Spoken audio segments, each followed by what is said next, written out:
필승! 안녕하세요. 반갑습니다. 원필승입니다. 제가 서울까지 올라와서 6개월 차 이제 필살기 멤버들의 인터뷰하는 영상에서 첫 번째 주자입니다. 자, 초급 반님이 이제 저번 3개월 인터뷰 때도 보셨겠지만 이제 6개월 차에서 느낀 점이나 이런 것들이 조금 달라질 수 있거든요. 그래서 그런 내용을 심층적으로 좀 인터뷰를 하고 디테일하게 뭐 어떤 방식을 써서 판매를 하고 있다 뭐 이런 내용은 사실 많이 없을 것 같아서 지금 일단 초급 반님이 어떤 식으로 운영을 하고 있고 그리고 초급 반님이 6개월 동안 진행을 하면서 들었던 생각들을 한번 인터뷰하는 영상을 가져보도록 하겠습니다. 네. 일단 간단하게 인사를 한번 좀 부탁을 드리겠습니다. 네, 안녕하세요. 초급합니다. 이제 초급 중을 레벨업을 하고 싶은데 아직 안 되는 것 같습니다. 그래도 매출 조금 많이 올라오시지 않았어요?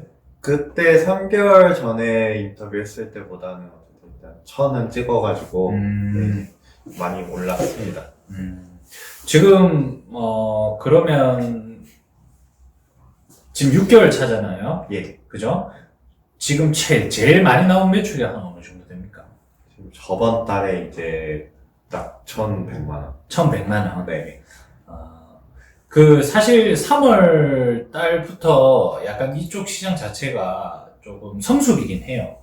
3, 4, 5, 6 뭐 여름 휴가까지부터 해서 3, 4, 5, 6, 7월 달이 생각보다 주문량이 조금 활발이 되는 시기고요.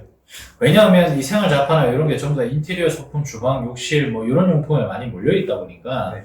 봄철에 이런 소비가 조금 많거든요, 생각보다. 그리고 여름 휴가 시즌이 되면 시즌 상품을 팔지 않으면 약간 매출이 주춤하고요.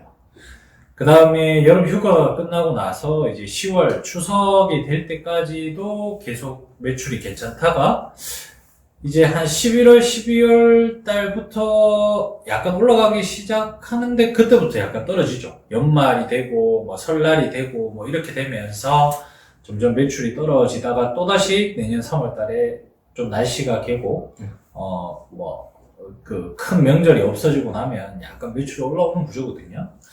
지금 그럼 저번 달에 매출이 1100만 원이면 네. 마진이 가장 많이 보는 거는 몇 프로 구간대고 가장 낮게 보는 구간은 몇 프로 구간대인지 한번 말씀해 주세요. 가장 낮게 보는 구간 지금 7% 7%대의 네. 상품이고 상품이고 높게 보는 건 11%. 11%. 네. 예. 마진을 아직까지는 그렇게 막 높게 보는 마진이 없네요. 네, 아직까지는. 그러면 지금 비중이 11%가 많아요. 완전 7%대가 더 많아요. 아직은 7%대가 아. 지금 더 많죠. 네. 그러면 1100만 원이 나와도 사실 힘들겠네요. 그죠? 네. 1100만 원이 나와도 이 자본이 흘러가는 흐름 자체가 굉장히 힘들 거예요. 네. 마진이 작으면 작을수록. 네. 그래서 요것도 여러분들이 들어보시면서 이제 한 6개월 차 되면 많은 생각이 들어요. 여기서 벌써 통달하신 분들도 있고요. 여기서부터 막 분석이 들어가고 긍정적인 사고로 전환이 되거나 비판적인 사고로 전환되는 사람들도 많은데 일단 기본적으로 똑같은 6개월을 하더라도 결과는 다 다를 수 있습니다. 지금 초급 반인 같은 경우는 11% 보고 7% 보고 뭐 매출이 1100만 원이 나왔다고 하지만 더 많이 보시는 분들도 있고요. 더 적게 보시는 분들도 있어요, 마진을. 그렇기 때문에 절대 이게 정답이 아니고 제가 가르쳤다고 해서 무조건 마진을 많이 본다, 보고 잘 팔고 있다라고 저는 말씀드리고 싶지는 않고 있는 그대로 솔직하게 말씀을 드리고 싶은 부분이기 때문에 오해는 하지 말고 들어주셨으면 좋겠고요. 지금 한 6개월 차에까지 운영을 하면서 느낀 소감이 좀 어때요? 일단 제가 컴퓨터만 보고 있으니까 힘들긴 해요. 이게 제가 원했던 거는 이제 막 또 돌아다니니까 저는 막 무역 그런 걸 생각해가지고 막 이것저것 돌아다니고 그런 걸 원했는데 실상은 이제 컴퓨터만 보고 엑셀만 보고 그러니까 조금 이제 약간 지루해지는 그런 경향이 특히 4월 달에 좀 나와가지고 많은 고민을 좀 하긴 했었어요. 슬럼프가 왔군요. 네. 근데 이거를 6개월 차인데 내가 나도 도매를 해보면 어떨까 이 생각도 막 해보고 그냥 다시 물건을 사입해야 되나 이 생각도 해보고 여러 생각이 많이 드는 그런 시기인 것 같았어요. 6개월 차가. 다 이제 슬럼프가 오거든요. 뭐 저 또한 그랬고 저도 셀러 경험을 운영을 하면서 여러분들도 누군가를 이렇게 이 업에 대해서 가르치다 보면 아시겠지만 생각하는 게 거의 비슷합니다. 짜증나는 부분도 비슷하고 불만사항도 비슷하고 좋게 생각하는 부분도 되게 비슷하기 때문에 저는 이렇게 교육생들 가르치다 보면 생각들이 거의 일맥상통하거든요. 딱 그런 생각이 들 시기입니다. 근데 제가 말씀을 드리는 거는 제가 해보라고 했잖아요. 네. 그러니까 무조건 뭐 대량 등록 위탁 판매가 좋다 이런 게 아닙니다, 저는. 근데 하기 전에 그건 아셔야 된다는 거예요. 처음에 대량 등록 위탁 판매로 입문해서 해보겠다라고 마음을 먹었으면 그런 결정을 한 대표님들은 리스크에 대한 두려움이 있으신 분이라고 저는 생각을 하거든요. 아니면 정말 진취적으로 뭐 여기서 내가 키워드나 어떤 흐름을 알겠다라고 접근하시는 분이 있고 크게 뭐 두 부류라고 저는 생각을 해요. 근데 리스크를 두려워하시는 분들이 재고를 가지고 뗀다라고 해서 잘못된 게 아니라 그렇게 가셔도 되지만 또 거기는 거기 나름대로의 장단이 무조건 있습니다. 이걸 하기 때문에 재고를 떼는 거에 떼서 사입을 해서 본인이 직접 도매를 하는 거에 대한 장점이 부각될 수는 있지만 뭐 물론 도매로 가게 되면 그 도매가 어떻게 보면 셀러들보다 더 위의 카테고리라고 볼 수도 있지만 사실 이제는 그런 구분이 없어진 지 오래거든요. 뭐 물론 셀러보다는 도매를 가지고 운영하는 건 좋지만 그 도매도 상위 카테고리 여러분들이 생각하는 위에 셀러들에게 물건을 뿌리는 사람이라는 생각 정도로 가려고 하면 적은 자본으로는 안 됩니다. 많은 자본이 투자가 돼야 되고 노력이 투자가 돼야 되고 그리고 많은 공부도 하셔야 돼요. 그렇기 때문에 어차피 이렇게 해서 뭐 대량 등록 셀러 쪽에서 뭔가 내가 기본 급을 뽑아낼 수 있을 만큼의 여력을 만드는 거나 도매를 해서 만드는 거나 그 힘듦의 종류는 다르지만 그 힘듦의 느낌은 거의 비슷할 거예요. 그러니까 뭐 여기는 뭐 자본이 부족해서 힘들다거나 아니면 여기는 그냥 너무 지루해서 힘들다거나 이렇게 힘듦의 종류는 다르지만 어떤 일이든 하다 보면 아 그래 이걸 내가 너무 쉽게 봤구나라고 생각되는 순간이 올 거거든요. 왜냐하면 돈을 버는 일이기 때문에 남의 지갑에서 이렇게 돈 가져오는 게 쉬운 일이 아니거든요. 그래서 그런 점을 한번 인지를 해주시고 이 영상을 보시는 분들도 위탁셀러를 하다가 내가 테스트 해볼 것이 있으면 바로바로 사입해서도 해보세요. 모든 걸 다 해보세요. 다 해보시고 본인한테 맞고 본인한테 최적화된 판매 방법을 선택을 하시면 됩니다. 그래서 지금 이제 앞으로 어떻게 하실 생각인가요? 일단은 이거는 계속 지금 하고 있는 위탁 판매는 계속 끌고 가야 되는 게 맞다고 저는 생각을 하고 거기서 이제 좀 잘 나가는 것들이나 계속 품절이 많이 나는 제품들을 한 번씩 사입하면서 좀 품목들을 좀 쌓아가는 느낌으로 그러니까 쌓아가는 느낌이 이렇게 쌓아가고 하면서 이제 점점 전환을 하려고 지금 생각을 하고 있어요. 계획 중에 있고. 네네. 그럼 그 계획에서 중요한 게 많은 분들이 이 생각을 할 거예요. 셀러라면. 거의 다 하신다고 보면 돼요. 셀러로 입문하시는 분들은 거의 대부분 이런 생각을 하신다고 보면 되는데 여기서 제일 중요한 건 그거예요. 내가 어떤 상품을 떼는 것도 중요한데 내가 그 상품을 지금 초급파님이 뭐 이렇게 넘어갈 거라고 했잖아요. 그런 쪽으로. 그럼 본인이 생각한 물건을 떼었을 때 판매를 하는 판매 방법은 뭐예요? 중개몰에 그냥 올리는 거? 여러 가지 루트가 있는데 뭐 중개물도 중개물이고 그러니까 제가 아예 그냥 떼온 거예요. 본인이 이를 떼어서 뭔가를 사입해서 판매를 할 때. 그러니까 오픈마켓에다 하는 그런 거 말씀하시죠. 중개물이셨어요. 그 모든 전략들. 만약에 본인이 재고를 떼었을 때 이걸 어떻게 팔아야 되잖아요. 네. 그런 전략들. 일단은 뭐 1차는 중개물이 될 거고, 그 다음에 판매 루트는 여러 가지가 있으니까, 뭐 저는 인스타도 많이 했어. 인스타에서도 판매하는 것도 생각하고, 어쨌든 마케팅이 중요하다고 보니까요. 그쪽에 있어서. 그리고 아예 안 되면은 진짜 그냥 중고 마켓이나, 당근, 재고 떨 때. 네, 그런 데 생각하고 있고, 개인 홈페이지 만들어가지고, 그 고도몰, 그쪽에다도 이제 올려놓고, 이제 계속 마케팅하는 걸 그쪽으로 생각하고 있어요. 그렇죠. 그 대부분이 이렇게 생각을 하죠. 그렇죠. 대부분이 셀러를 하다가 그러면 내가 재고를 떼면 조금 더 낫지 않을까 라는 생각을 하게 되고, 왜냐면 이거는 당연하게 들 수밖에 없는 생각이에요. 왜냐면 아무리 물건을 가지고 있는 도매 사이트라도 품절 때문에 품절이 안 나는 도매 사이트는 없거든요. 그래서 품절 때문에 스트레스 받다 보면 이 물건을 내가 떼서 하면 괜찮지 않을까로 시작해서 그럼 이걸 내가 사입하면 마진도 더 남지 않을까로 시작하거든요, 대부분. 근데 그렇게 시작해서 판매를 해봐야 되겠다라고 생각하시는 분들이 여러 가지가 있지만, 본인이 중국에서 물건을 사입을 해서 본인이 직접 소매로 파시는 분들이 있고요. 본인이 물건을 떼와서 중개형 도매 사이트에 공급자로 물건을 등록하시는 분들이 있고요. 거의 대부분 이 두 가지 안에서 움직이게 되죠.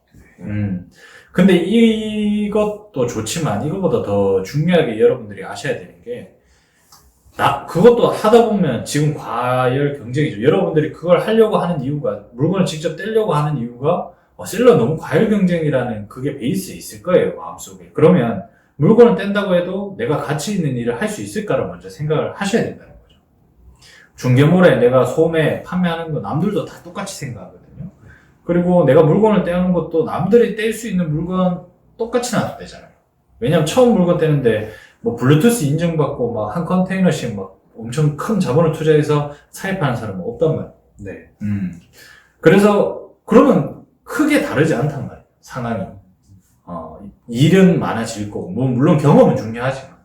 그래서 만약에 그 마음을 먹으신다면, 내가 소매로 팔건 도매로 팔건 그거는 중요치 않아요. 그거는 이제 온라인의 도소매에 대한 경계가 무너진 건 사실이니까. 근데 내가 물건을 유통할 때 어떤 가치를 줄 것인가를 고민을 해야 돼요. 그냥 내가 대량 등록하듯이 11번가나 5대 오픈마켓부터 해서 전부 다 뿌려놓고 기다린다 보다는, 이제 셀러 경험을 하면서 좋은 키워드 찾는 거와 어떤 제품의 소비자가 어떤 식으로 루트가 들어오고 내가 어떤 마켓은 어떤 키워드로 공략해야 되는지에 대한 전략은 완전 제로 베이스보다는 많은 상태 아닐 겁니까? 그죠? 네. 그럼 그 상태에서 주로 그냥 내가 그 전략만 적용해서 스마트 스토어에 올려놨다. 또 팔리겠지. 똑같은 거예요, 그러면. 초보랑. 다른 게 없는 거예요. 그러면 내가 물건을 떼올 때는 소매로 팔든 도매로 팔든, 소매로 팔더라도 내 소매 스마트 스토어든 개인 홈페이지든 그거 자체를 브랜딩할 생각을 조금 하시든가, 아니면 그 소매 사이트에 대한 가치를 내가 단순히 물건을 사입해와서 판다. 이거는 판매자 생각인 거고, 소비자는 물건을 떼와서 파시나 위탁으로 파시나 소비자가 봤을 때는 똑같은 가치로 느껴진단 말이에요. 그런 데 포인트를 줄 아셔야 된다는 거예요. 그러니까 물건에 어쨌든 값어치를 더 넣어야 돼. 그렇죠. 그게 만약에 단순히 내가 사입을 해와서 팔건 위탁을 해와서 팔건 그건 나의 자부심인 거고, 소비자는 사실 그렇게 크게 엄청 느껴질 만한 가치를 못 느낄 수 있다는 거예요. 그냥 올려놓고 기다리면. 그럼 내 소매 사이트를 뭔가 브랜딩을 하거나 마케팅을 하거나 내 소매 사이트에 어떤 카테고리를 딱 남들이 팔지 않는 카테고리를 모은다거나, 그러니까 내가 재고를 떼는 의미가 있어야 돼요. 예를 들면 저 같으면, 저는 유튜브도 하고 이렇게 모든 정보를 솔직하게 오픈을 하면서 저의 신빙성을 말씀을 드리면서 제 도매 사이트의 어떤 홍보 효과? 아니면 나의 마케팅 채널에 대한 사람들의 시각을 얻음으로써 그 제 플랫폼에 힘을 주기 위해서 저는 물건을 떼는 거거든요. 그러니까 물건 하나하나에 대한 가치보다는 제 플랫폼에 대한 신빙성을 주기 위해서 이렇게 노력을 하고 있는 거고, 물건은 저랑 똑같은 물건 피루커머스 도매 사이트에 들어와 보셔도 알겠지만 똑같은 물건 엄청 많습니다. 지금 시중에 개인적으로 중국에서 수입하시는 분들도 많고, 도매 사이트에 들어가 보시면 저희 거랑 사진하고 이미지만 다르지 비슷한 제품들 되게 많거든요. 근데 결국은 판매를 잘 하시는 분들한테는 이 제품이 중요한 것도 있지만, 카테고리가 있지만, 그렇지 않아도 잘 팔 수 있는 능력을 가진 셀러분들이 훨씬 많거든요. 잘 하시는 분들은. 그래서 그렇죠. 상품의 내용도 중요하지만 그것보다도 이 도매 사이트나 이 플랫폼을 내가 이용하는 이유가 있어야 된다고 저는 생각을 하거든요. 거기에 필요한 준비물이 재고가 꼭 필요하다면 수반이 되어야 된다는 거는, 나중에 가더라도 힘든 길이 나오고 투자가 일어나고 막 힘든 점이 생기더라도 참고 버텨나갈 수 있는데, 그런 게 없이 그냥 재고 떼와서 내가 스마트 스토어에 올려놓고 팔리겠지. 왜냐면 내가 더 싸게 파니까. 그 싸다는 이유만으로 전략을 짜셔가지고 판매를 하시다 보면 분명 힘든 순간이 지금 오는 것처럼 반드시 오게 되어 있어요. 싼 거 말고는 전략이 아무것도 없잖아요. 네. 그럼 더 싼 사람한테 질 수밖에 없는 끝이 없는 경쟁이거든요. 그래서 그런 것보다는 사입을 결정하게 되면 그런 부가가치를 좀 생각을 하시고 선택을 하셨으면 좋겠다라는 생각을 말씀을 드리는 거고 지금 초급 반임이 이제 6개월 됐고 최고 매출이 월 1,100만 원 정도 나오고 마진은 약 한 10%대 평균. 그래서 아직까지 뭐 용돈 정도 돈이 불어 나가고 있는 중이고요. 지금 해보시면서 제일 힘든 점 3가지만 말씀해 주세요. 역시 셀러라면 일단 CS가 가장 CS가 힘들죠. CS 그리고 품절 대응 그것도 뭐 CS에 포함한 거긴 한데 그리고 이게 제가 느꼈을 때 그냥 시간이 지나면 지날수록 반복적인 일을 하다 보니까 그렇죠. 계속 루틴이 똑같잖아요. 그렇죠.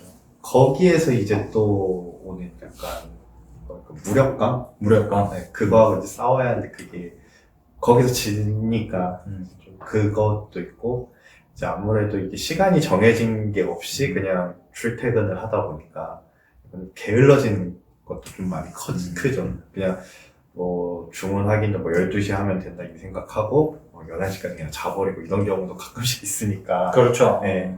그거 같아요. 딱 그 3가지 큰 게. 그렇죠. 무력감, 그 다음 CS, 네. 그 다음에 이 사업을 이끌어가는데 뭔가 좀 열정적으로 막 해야 되는데 계속 게을러지고. 네. 그죠? 네. 계속 처지고. 네. 그러면 신체가 그렇게 되면 생각이 부정적으로 바뀔 수밖에 없거든요. 이게 네. 될까? 계속 똑같습니다. 그 다음부터는. 계속 이거의 쳇바퀴인데, 그 점을 그러면 어떻게 지금 극복을 했나요? 아니면 아직까지 힘든 상태인가요? 4월 한 달은 솔직히 좀 많이 힘들어가지고 혼자 제주도 여행 다녀오셨다면. 제주도 여행도 하고 대표님한테 전화도 드리고 했었는데 이제 좀 이번 주부터 좀 생각을 좀 바꿔가면서 책도 많이 읽고 하다 보니까 이제 다시 이제 다음 주부터 좀 예전처럼 돌아가려고 지금 마음 먹어가지고요. 어떻게 될지는 모르겠는데 일단 좀 다시 그렇게 돌아가고 좀 다시 열정적으로 하려고 많이 변하는 중에 있습니다. 네. 이런 고민도 하셔도 돼요. 무기력해져도 되고 힘들어해도 되고 저도 그렇거든요. 하다가 진짜 막 너무 바쁘고 일은 제대로 안 되고 시간만 쓰는 것 같고 막 무력감에 빠질 때가 많거든요. 그럴 때는 잠깐 쉬다 가시는 것도 괜찮습니다. 참 이게 어렵습니다. 결국은 제가 영상 초반에 말씀을 드렸듯이 뭐 모든 사업이 똑같겠지만 이 멘탈 싸움이에요. 결국은 뭐 자본 싸움도 중요하고 내가 사업을 어떻게 구성하고 계획을 세우고 뭐 펼쳐나가는 추진력도 중요하지만 결국은 멘탈 싸움이라고 저는 생각을 하거든요. 그래서 그 점을 여러분들도 이 기회를 통해서 제대로 인지를 해주셨으면 좋겠고요. 뭐 좋은 결과도 아니고 좋은 결과 노력해서 그래도 이 정도까지 왔지만 사실 이 지금 시중에 유통되고 있는 유튜브에 대비해서 뭐 결과가 엄청 자극적이진 않잖아요. 맞죠? 네. 근데 이런 것들을 제가 왜 말씀드리냐면 이게 그런 금액적으로 뭐 월 5천 벌었습니다. 그 사람이 그럼 월 5천을 계속 벌고 있으면 그 사람은 뭐 벼락 부자가 되겠죠. 근데 그런 거보다는 힘들면 왜 힘든지 그리고 왜 이렇게 생각을 하는지에 대한 솔직히 실제 셀러들의 생생한 경험담을 제가 좀 공유를 해드리면 셀러 활동을 하는데 좀 도움이 되지 않을까. 참고사항으로. 저렇게 힘들 수도 있겠구나. 미리 예방을 하고 한 대 맞는 거랑 예상하고 한 대 맞는 거랑 그냥 갑자기 맞는 거랑 또 틀리거든요. 그래서 그런 내용을 공유를 해드리는 겁니다. 그래서 여러분들도 참고를 하시고 자, 끝으로 이제 저희 언필승 구독자분들에게 한마디를 좀 부탁을 드리겠습니다. 아까 말씀은 못 드렸는데 이게 특히 외로움 많이 타시는 분들은 좀 더 생각을 해야 되실 것 같은 느낌. 예, 제 개인적인 생각은 그래요. 그게 저도 좀 외로움을 많이 타다 보니까 혼자 하는 일이고 어쨌든 그러니까 직원이 생기기 전까지 혼자를 해야 하는데 그 혼자 하는 시간이 길니까 더 막 잡생각도 많이 나고 혼자 우울해지고 혼자 다른 길로 빠지고 막 그러는 것 같더라고요. 저를 봤었을 때. 네. 좀 외로움을 많이 타시면은 한 번쯤은 더 생각을 해봐야 되지 않나 생각이 듭니다. 네. 저는 사실 그런 걸 추천을 드려요. 뭐, 제 영상에서도 얘기를 했지만, 뭐, 교육센터가 아니라 그냥 공유 필수 있잖아요. 그냥 그 사무 공간을 같이 쓰는데, 근데 방으로 된 데 말고 이렇게 좀 오픈형인데, 그런데 일부러 찾아가서 업무를 보시면, 옆에 있는 사람하고 뭐 말도 한잔, 사업을 하려면 그래도 또 혼자만 할 수 없거든요. 어차피 사람들끼리 하는 일이 사업이다 보니까, 이제 뭐 같이 얘기도 하고 커피 한 잔 마시고, 저랑 다른 업종을 일해도 얘기도 들어보고, 약간 공감대가 형성이 되거든요. 그런 데 나가셔가지고 업무를 보시는 것도 추천을 드려요. 저도 초반에 셀러할 때 엄청 쫓아다녔거든요. 부산에 있다가 뭐 인천에 누구 잘한다 하면 그냥 짐 바로 정리하고 원룸 얻어서 인천으로 가서 그 사람들하고 친해지려고 노력하고 막 이랬었거든요. 근데 거기서 얻는 정보들이 무조건 있어요. 그 그룹에서 얻는 정보들이 있기 때문에 여러분들도 사람 많은 곳에 지금은 코로나 때문에 좀 그런데 웬만하면 기회가 된다면 그런 인프라들을 활용하시는 게 도움이 되실 거라 생각 듭니다. 자, 오늘 긴 시간 인터뷰 감사드리고요. 이상으로 초급 담임 6개월 경과보고서는 마치도록 하겠습니다. 이상입니다. 수고하셨습니다. 감사합니다.